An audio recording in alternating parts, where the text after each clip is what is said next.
সোমবার রাতে গণভবনে ১৪ দলের বৈঠকে জামায়াত শিবিরের রাজনীতি নিষিদ্ধের বিষয়ে সিদ্ধান্ত হয়। এরপর নিষিদ্ধের প্রক্রিয়া শুরু করেছে সরকার। দেশে উদ্ভূত পরিস্থিতিতে আওয়ামী লীগ সরকারের এমন পদক্ষেপে রাজনৈতিক অঙ্গনে চলছে আলোচনা সমালোচনা। সিদ্ধান্ত আমরা নিয়েছি, এখন সরকার এটাকে বাস্তবায়িত করবেন। দেশের চলমান পরিস্থিতিতে জামায়াতের রাজনীতি নিষিদ্ধের বিকল্প নেই বলে মনে করেন সাম্যবাদী দলের সাধারণ সম্পাদক দিলীপ বড়ুয়া।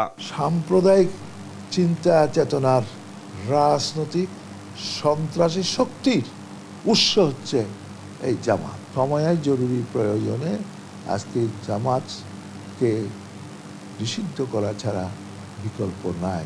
জামায়াতের রাজনীতি নিষিদ্ধের উদ্যোগ সরকারের সহিংসতা ও নৈরাজ্যের দায় এড়ানোর চেষ্টা হিসেবে দেখছেন যুগপৎ আন্দোলনের সমমনা দলের নেতারা। তারা যদি কোনো রাজনৈতিক পরোক্ষ অ্যালাইনমেন্ট তৈরি করতে চায়, আমার আশঙ্কা সরকারের এই অবস্থানটা থাকবে না।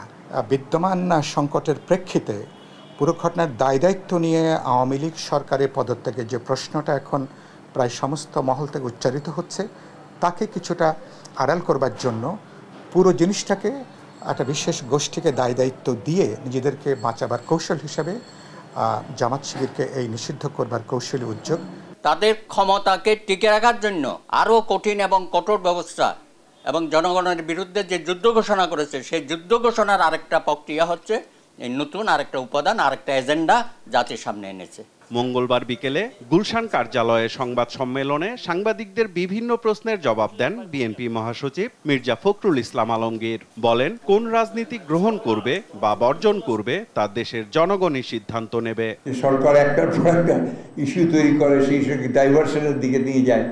এখন আবার এটাকে তারা ওই একই আরেকটি তাদের একটা প্রজেক্ট। আমাদের বক্তব্যে আমরা খুব পরিষ্কার, আমরা বিশ্বাস করি আপনার বহুদলীয় গণতন্ত্রে।